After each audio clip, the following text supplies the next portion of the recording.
Pay heed to the tales of old wives. It may well be that they alone keep in memory what it was once needful for the wise to know. J.R.R. Tolkien. American folklore includes stories and tales of American popular culture since the beginning. It is a way to gain insight on the past and expresses the beliefs and traditions of our nation, from the first inhabitants to now. These stories that have been passed down throughout generations help to tell the story of us. We would now like to share with you the stories of famous American folk legends and heroes. At the beginning of America, before Columbus sailed west and before cities were established, Native Americans inhabited the land and had a culture of their own that became distorted and forgotten. Playing a trick on the moon is an Indian legend told by the Snoqualmie tribe indigenous to the Pacific Northwest.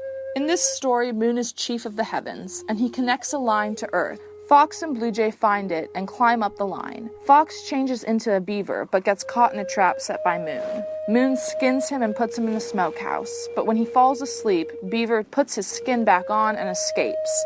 He takes with him the trees, fire, and sun, and other gifts of the heavens, and goes to find Blue Jay. He then turns back into Fox, and they head down to Earth, where they give the gifts of the heavens to the people.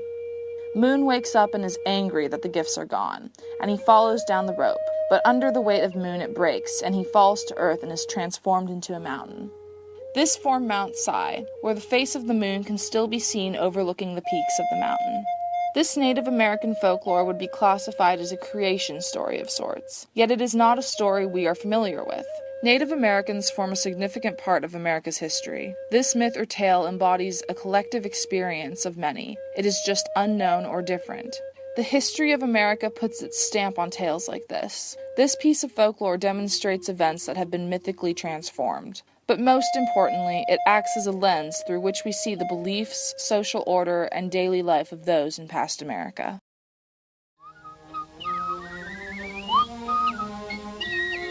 The Lord is good to me, and so I thank the Lord. Johnny Appleseed is a legendary folktale character dating back to the time of Western expansion. Johnny Appleseed was born on a farm abundant with apples, and he dreamed of going out west. The story says that Johnny was a pioneer who wandered throughout the United States barefoot, wearing his cooking pot as a hat, and carried a leather bag filled with apple seeds that he had collected from cedar mills. Legend has it, Johnny would plant them in any open space he could find, such as forests and along roads and streams. He wanted to fill the country with apple trees, and dreamed that one day there would be enough apples that no one would have to go hungry. Few know that Johnny Appleseed was a real man named John Chapman, and he was a skilled nurseryman who grew apples for a slender profit. But many say that he truly did want to end hunger with his apples. He became known as the Appleseed Man, which later led to his more famous nickname. Many stories portray John as a dream-filled wanderer, when really he was an organized businessman. Stew 'em, fry 'em, boil 'em, bake 'em, apple pie and apple cake 'em. Yep, you can cook 'em anyway. His aim in the 1800s was to anticipate the large arrival of communities of settlers to the western frontier of the United States. Although he was successful with his business, he lived a simple life and was considered generous and very religious. Both in the folktale as well as real-life accounts, John was a friend to all and was admired everywhere he went. Johnny Appleseed's generosity plays a large part in why John Chapman still remains one of America's heroes and why he is so beloved by all. So, come on, son, and get a going. Get them apple trees a-growing. There's a lot of work out there to do. Oh, there's a lot of work to do.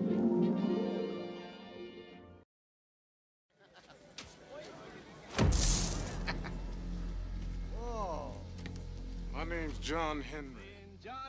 John Henry is a tall folklore hero that dates back to post-Civil War Reconstruction. According to legend, John Henry was born with a hammer in his hand. However, it is guessed that he was born in the 1840s or 50s. He went about rebuilding the southern states whose territory had been destroyed during the war, being one of a legion of freed slaves who flooded the workforce, most working in deplorable conditions. John Henry was about 6 feet, 200 pounds, a giant in that day. He was hired as a steel driver for the C&O Railroad Company to lay tracks from Chesapeake Bay to the Ohio Valley. It wasn't until they reached Big Bend Mountain that they slowed down. It was determined later that it would be cheaper to go through it rather than around it. It took 1,000 men 3 years to finish. During that time, hundreds of men would lose their lives to Big Bend Mountain, and John Henry would be one of them. John Henry was one of the best hammermen, using a 14-pound hammer to drill. Some historians believe 10 to 20 feet in a 12-hour day. One day, a salesman, Joshua Haley, came to the camp, boasting that his steam-powered machine could outdrill any man, which John Henry took challenge to.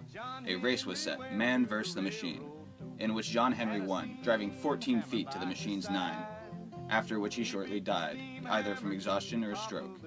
The reason for his popularity, like Paul Bunyan, John Henry's tale is one about power, the strength of the individual, as well as weakness due to the societal position he was put in. It is due to this popularity that he has inspired a century of ballads, with versions ranging from prisoners recording at Mississippi's Parchment Farm in the late 1940s to present-day folk tale heroes. $100 even money says he whoops that goddamn contraption. Even money, Pecos? You can do better than that. I don't know, John Henry. That thingamajigger looks like it means business. We'll see.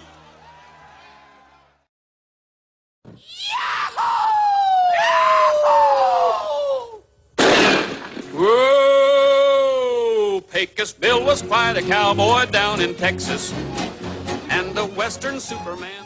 As America began to expand westward, ranch hands and cowpokes began to spread the word about a hero of the West. Pecos Bill, a rough and tough cowboy raised by coyotes near the Pecos River of Texas, has become one of America's most beloved folk heroes. After being found and convinced by his brother that he was not actually a coyote, Pecos Bill became a very successful cowhand. He tamed the untamable, like mountain lions, cyclones, and his trusty steed, Widowmaker. He invented the branding iron, the cowboy song, and the lasso. His just so happened to be a 40-foot rattlesnake. But according to historian Frank Dorson, Pecos Bill isn't even a real folktale at all. After investigating the origin of Pecos Bill, Dorson discovered that there was no actual oral tradition of the superhuman cowboy story in the West. Pecos Bill has been branded as a fake lore rather than folklore. Even with this surprising information, America can't seem to shake the influence of old Pecos Bill. What makes him so important to the hearts of America? His popularity skyrocketed during the 1920s with the publication of Edward O'Reilly's works. The urbanization of America led to a longing for the once exciting and untamed Old West. To the public, the Old West and the cowboy meant honor, pride, and conquest. Pecos Bill is the personification of the spirit of the western frontier, with his gung-ho attitude and impossible feats. He is a symbol of the rough and wild west of America's dreams. Kind of makes it all worthwhile, don't it? American folktales tell the story of us, but they also hold important truths and lessons that can benefit us all. These heroes and stories represent our country and who we are. Although they are mostly myth, they still shed light on the values and morals that have been considered principal to our culture and society throughout the nation's history. Folktales are the stories of our country, the people who have helped it grow, and all of us.